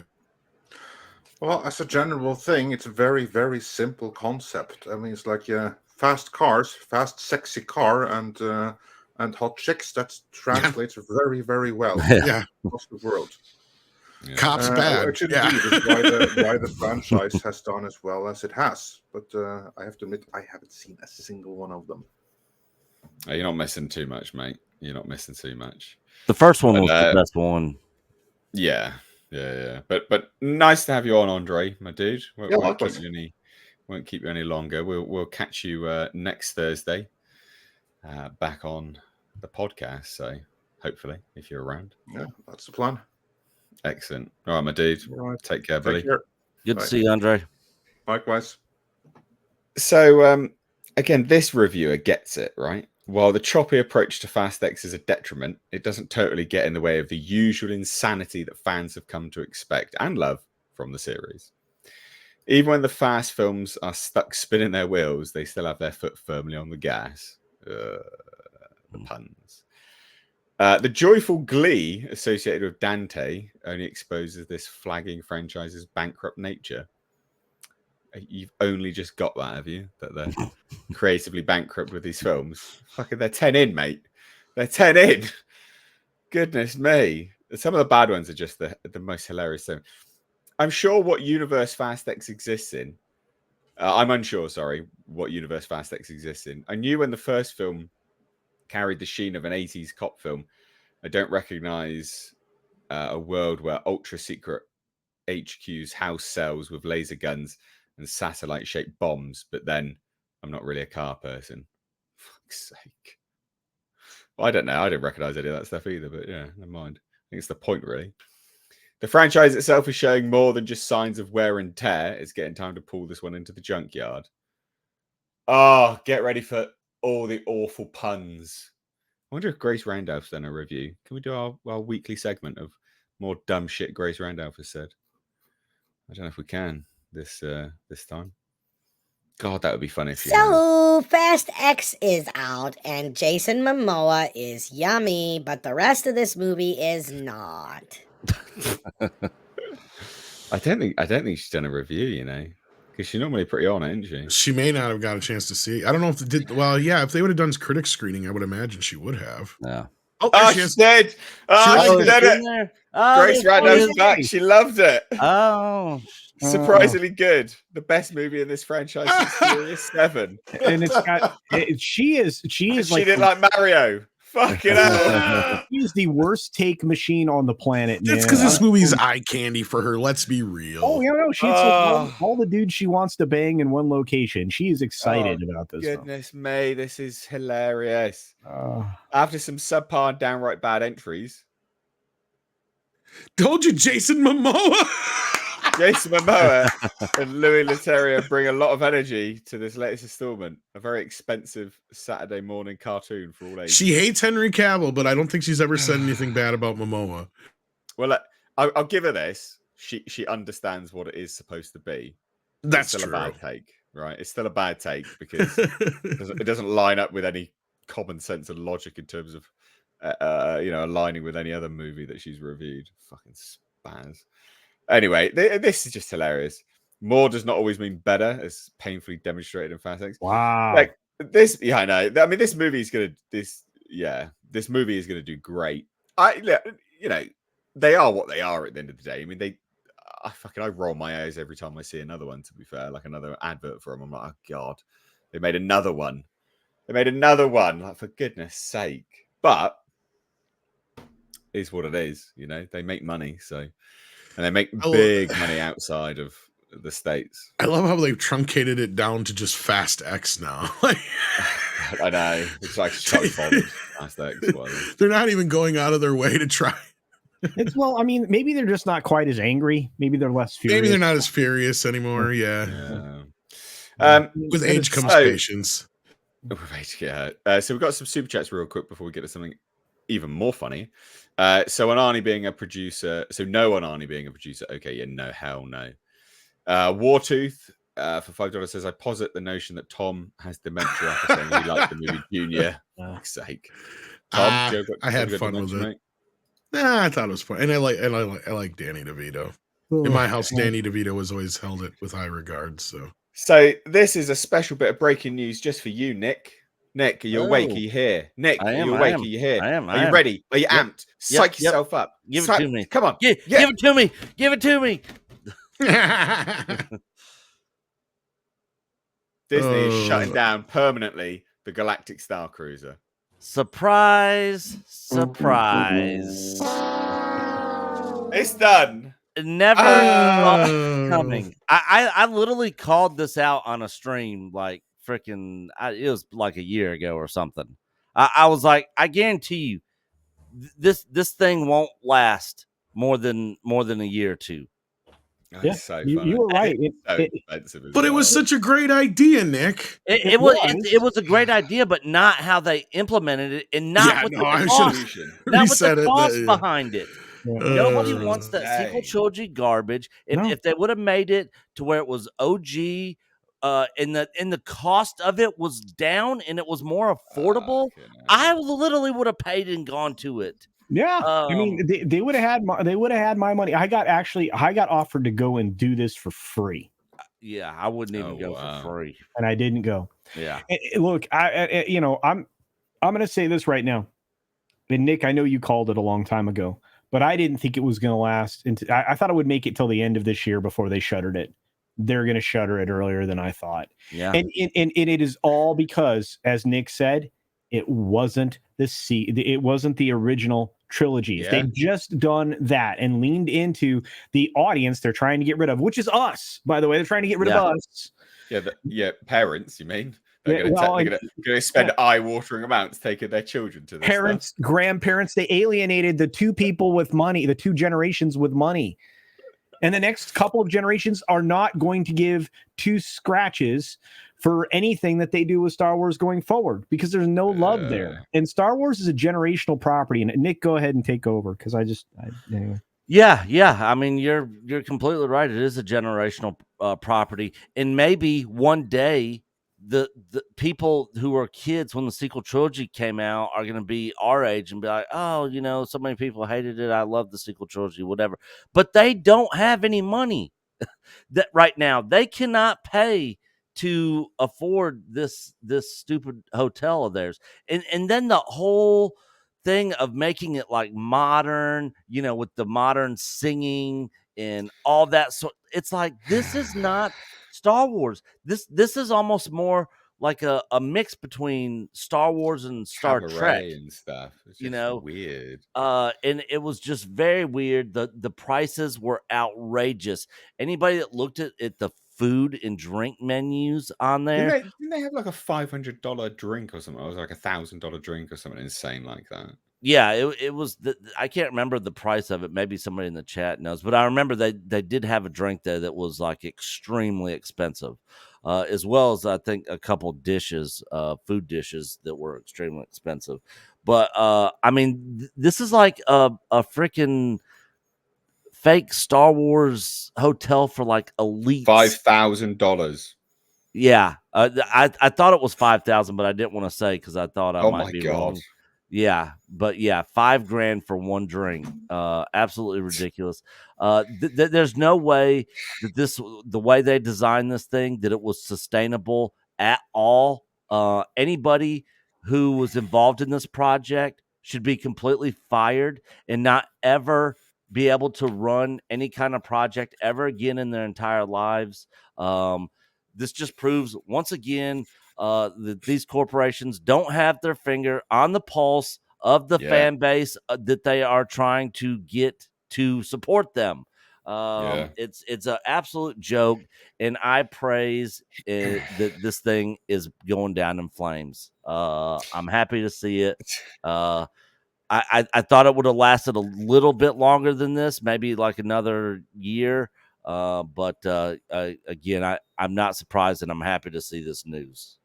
I am surprised, right? And I'm surprised because Disney loves burying their head in the sand, and I honestly would have thought the amount they invested in it that they would have. I don't know, that they would have held out a little bit longer, maybe discounted it more. I mean, it's the ultimate sign of defeat, isn't it? It's the amount of money on this. I mean, they even say, look, Star Wars Galactic Star Cruiser is one of our most creative projects ever, and has been praised by our guests and recognized for setting a new bar for innovative and immersive entertainment. Yeah, not really. It was one of the most expensive things they've ever done. This premium boutique experience gave us the opportunity to try new things on a smaller scale of 100 rooms. And as we prepare for its final voyage, we will take what we've learned to create future experiences that can reach more of our guests and fans. What's the betting, right? What other properties do they have? What's the betting that they remodel this? They remodel the hotel element to something else that they've got the rights to, because they're not going to they can't get rid of it. Not entirely. It's got to be rebranded, like Avatar, maybe. Avatar World. No. This hotel is directly linked to the backside of Galactic Galaxy's Yeah, Edge. I know. Yeah, It's so expensive. There's no easy pathway to connect it to Animal Kingdom, which is where Avatar is. There's no way to do it. So the only option you have is to go back and give us what we said this should be from the beginning. This, and if it's repurposed into anything, it might be like a location for an attraction. But do you know how much money this thing costs to build? Yeah, Hundreds of millions of dollars. It was like the price of more than movies, wasn't it? It was ridiculous. This was hundreds of millions of dollars. And that's why they weren't trying to get $5,000, $6,000 out of anybody who went here. I mean, the minimum price you could go and get a room with double occupancy was $4,800 plus tax. I mean, it's just nobody is swimming in money right now.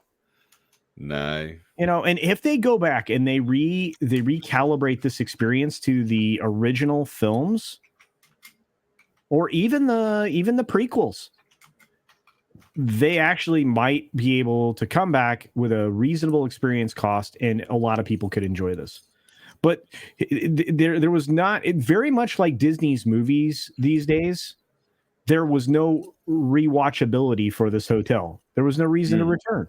This was a one-shot experience, and that was going to be it. Anyway, that's what it is. So I wonder what they're going to do with the building, because they're obviously not going to tear it down. I'm guessing that they'll probably just redesign it and just make it a normal hotel room. Or so here there's several options they can do. First of all, they can expand the restaurant space and bring in an entrance from the other side of the building, because originally there was supposed to be a dinner theater as part of Galaxy's Edge that was going to be sitting behind the cantina.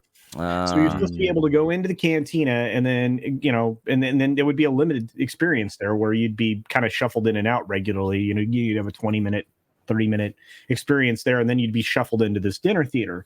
It's very similar to the concept that they had when they had Pleasure Island, where you would have this like pre-show area where people would drink at a bar in one of their restaurants, and then they would go into a dinner theater show. That it was all improv. Now that was somewhat successful, but when they closed down Pleasure Island, they closed down, that was called the Adventurers Club. They closed that down because it was kind of costly to operate, but it also was a lot of alcohol. So they closed it. They got rid of Pleasure Island entirely. That restaurant suffered it, but they kind of took that and tried to turn it into a hotel instead of doing what they had originally planned. Also, they originally planned to make the entire Galaxy's Edge in fully immersive with all of the experiences that they then decided, well, wait, we're going to build this hotel. What are we going to offer at this hotel? It's going to make it more unique. So they pulled out all the interactive stuff that you were going to be able to do in Galaxy's Edge and all that immersion, and they put that in the hotel. So it was going to be, so that's all Disney does now, is try to make premium experiences out of anything. But anyway, so my guess would be if they wanted to work that out, is they would try to salvage part of it and then turn the rest of it into like an exploration thing area. But that building, that's purpose built. I mean, that is a concrete prison box, just so you guys know. That's basically what it is. Without windows as well. No windows, none at all.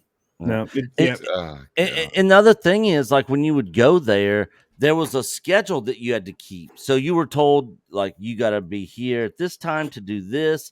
So it was like already planned and laid out for you. It wasn't like you could just go do whatever you wanted whenever you wanted.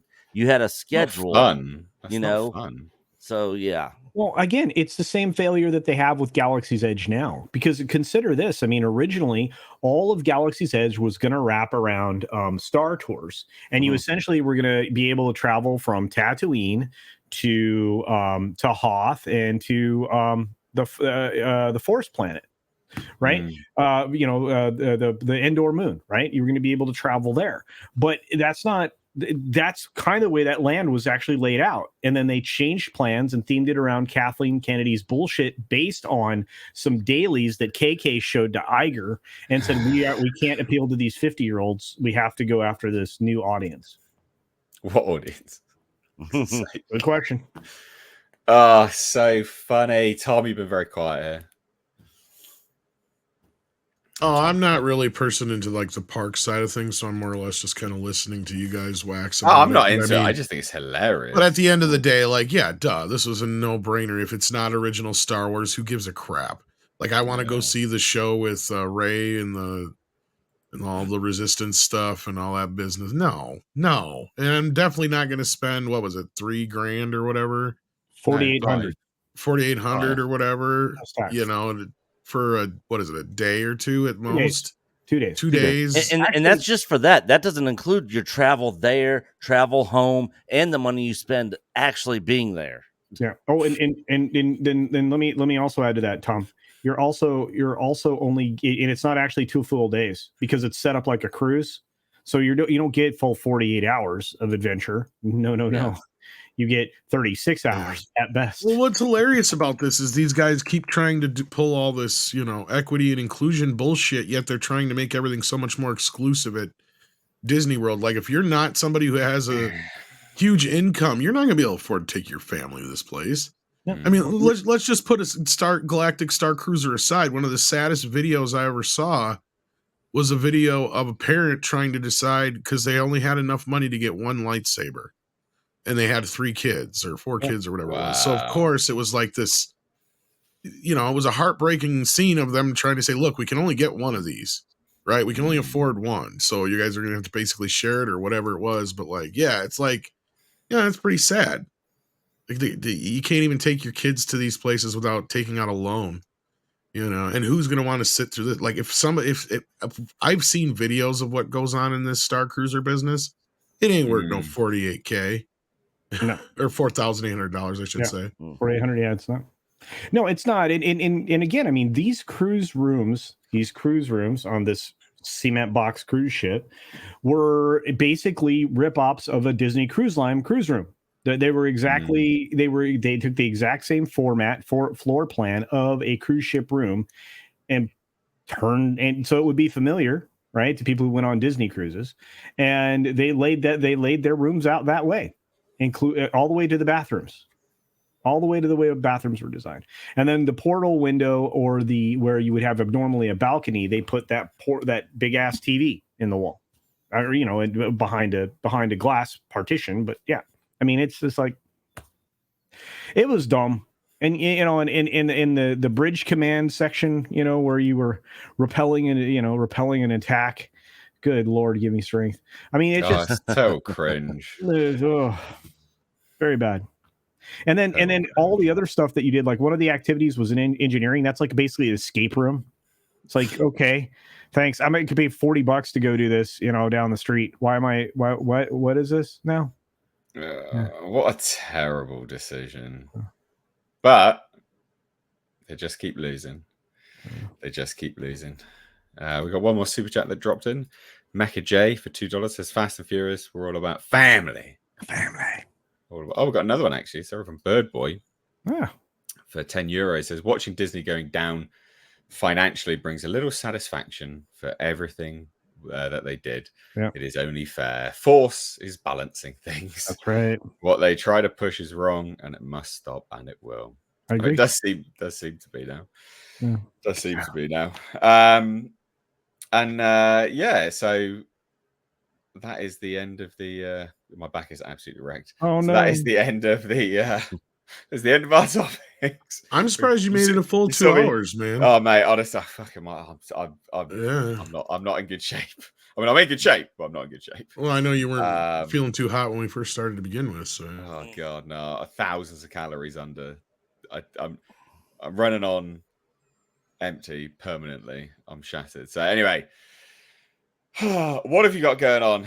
Culture Casino, 6 minute daily. Yeah. Someday I'm gonna have a chill stream. But I feel like that'd be encroaching on Nick's territory. So, I do on Sundays. Chill streams. You can't encroach on my I territory. can have a chill stream. Yeah. Okay. I'm gonna have a chili stream where I just make chili. Oh, that sounds good. That's what I should do. I should have a chili stream. You do that, Culture. You can have it. Okay, thank you. Well, no, I want to see what you do, and then I'll make a different kind of chili. Trust me, I don't know how to make chili. I was just joking. And then every week you have a different chili recipe.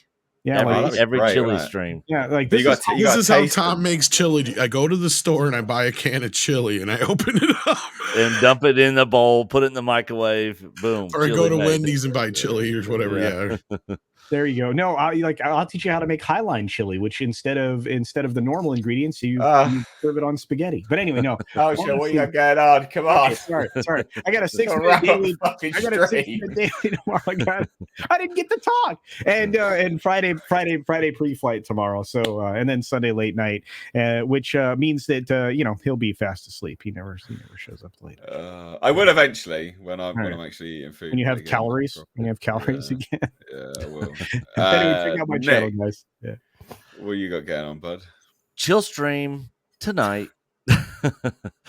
Chill stream tonight. We will be talking more about the Star Cruiser Hotel. I think we're gonna have Nikki and X-Wing and Matt Rissman on. I don't know if Rissman can make it, but I think we are for sure having X-Wing and Nikki on. So we'll be going into some of this news, and then of course this Saturday night. Nikki goes on your channel, does she? Yeah. Well, fuckers never ask her on my channel. We actually invited her though. Just shoot her a DM and invite. I'm sure she'll fucking come on. need to invite people. Yeah. Wow. But yeah, that's pretty much. Coach has put out a video on let's see. Yeah, he just put a video out on the Star Cruiser Indiana Hotel Jones as well, wasn't it? I think. Yep. He was saying about that. Yeah. Okay. Cool. Nice. Tom, what you got coming on? Going on? Well, we got Mead coming up here. Going to go a little early so Andre can hop in and pretty much do the same thing we did here with the Conan business. But yeah, we're going to talk about stuff there too as well. So hopefully I'll see some of you guys there. Oh yeah, and I am going to see the Fast X movie, so you don't have to. I'm not even seeing that movie, so yeah. So yeah, guys, please do check out everyone's channels down below. They've had fantastic input today. We've had a lot of people watching. You've obviously really enjoyed their input. So do me a solid, go and check out their channels and hit subscribe and tell them you're from here, because it encourages them to come back. It helps me. It helps you because you like the format, you like the podcast. So it's a win-win all round. I will say as well, please do check out the link in the description box to Mistakes Reviews Live Archives, which is the second channel where these podcasts go, as well as all the best bits. There's been a few videos from the last podcast that have gone out yesterday and today. So it's sort of churning its way out there. But thank you all so much for watching. Sorry about my low energy. We're basically at the end of this diet now. For those that don't know, I'm competing for the last time. I'm never doing it again. Fuck this noise. I'm like 3 weeks out on Saturday. So that's why I'm absolutely shattered. Doing like 2 cardio sessions a day. It's like hour and a bit, and then another hour. One's on it. It's a joke. All right, don't do it. Okay, shit. What are you on, like chicken and broccoli? No, still chicken and rice, but I mean it's just nothing. Like I'm on no calories. So yeah, so my energy levels are definitely going down, and there's the odd little mistake here and there is creeping into videos because my brain's not fully functional. But Thanks for bearing with me. Your support and understanding has genuinely meant the world. So thank you so much. But I do apologize all the same. Gotta say it. But thanks so much, ladies and gents. Follow me over on Twitter and Instagram at Mr. H Reviews. From me and everyone else, take care. Bye-bye now. Bye, guys.